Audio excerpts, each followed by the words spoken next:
Hey everybody. I just wanted to go over downloading Maxwell materials using the MXM browser. So step one is make sure that your current renderer is set to Maxwell. The way we do this is we click on that render button up top, current renderer, Maxwell for Rhino. Once it's set, you'll see that there's the word Maxwell on that top toolbar. Click on that guy and we'll go into Plugin Windows, Scene Manager. Obviously by default there's no materials in the scene, so we're going to right click in there and select MXM Gallery. This little browser window opens up. In here I'll search perforated, as we did yesterday. See, this comes up, login successful, and then for whatever reason, I guess it's a bug, you have to hit search again after you see that login successful, and now we'll see all the materials. Immediately downloads these little tiny thumbnails of all of them. If you want to see a bigger thumbnail, you just double click on the material and this little window pops up. This Get More Info allows you to go onto the Maxwell Render Resources site and see more information about the material. But what's great is that we don't actually need to use that at all, and that's the whole point of using this browser. Alright, we like that one. We click Import, and immediately that material is imported into our scene. Over and over again we can import as many of these as we want. Just go reopen that MXM gallery. This time I could search, plywood.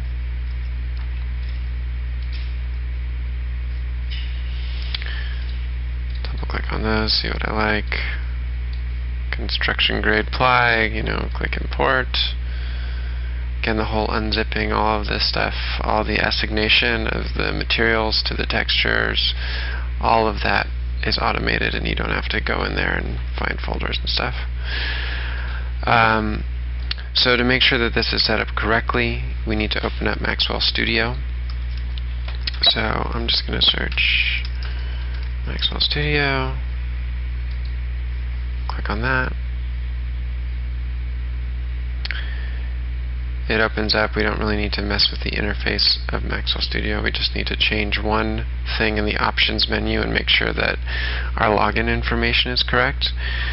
For some reason that login wasn't working. I don't know if it was my login wasn't working or the lab wasn't working, but everyone should have their own login information.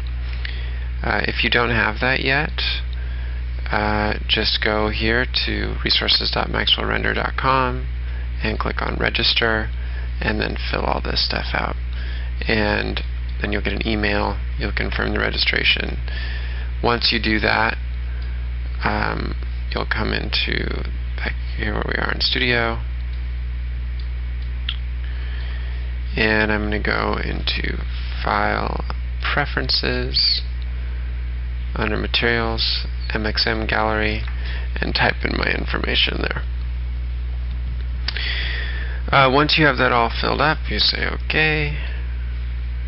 You close Maxwell Studio, and then you go back into the Scene Manager, and you should be able to easily download materials directly into your scene. A couple more notes on materials.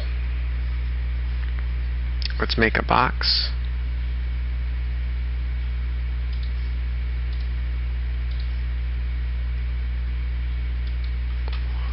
I'm going to do the old shell poly surface on the box.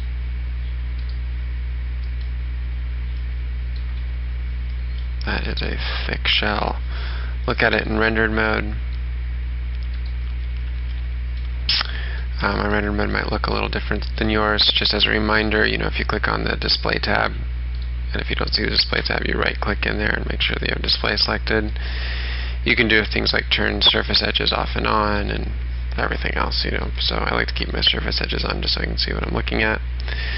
I'm going to move my box to this layer, layer 1, change the name of layer 1 to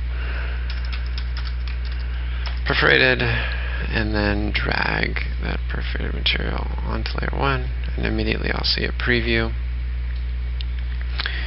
Just a reminder of how real scale works. By default, when you bring in a texture map, or the way really any render engine usually displays texture maps, is it just says, okay, here's the map, how many times do you want me to put it on the object? And so whether the object is like this, it's a big box, or if the object is a little plane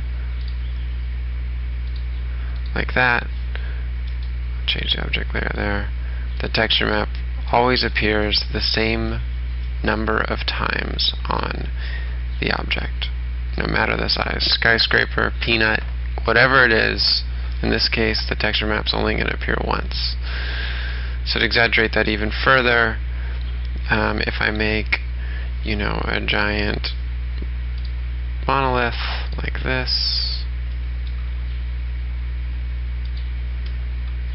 and I put it on the perforate layer, the density doesn't change. So, you know, what is down here appearing to be a little mesh on our single surface on our giant tower suddenly looks like floor plates or something.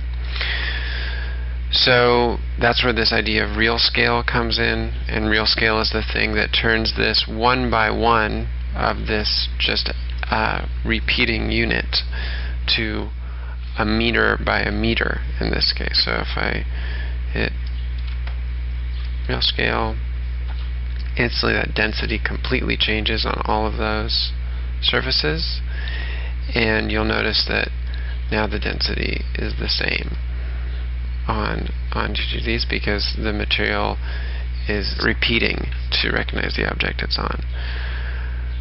This is incredibly helpful for things like formwork or plywood or whatever it is. This is just a really important concept, and I want to make sure that you guys get it.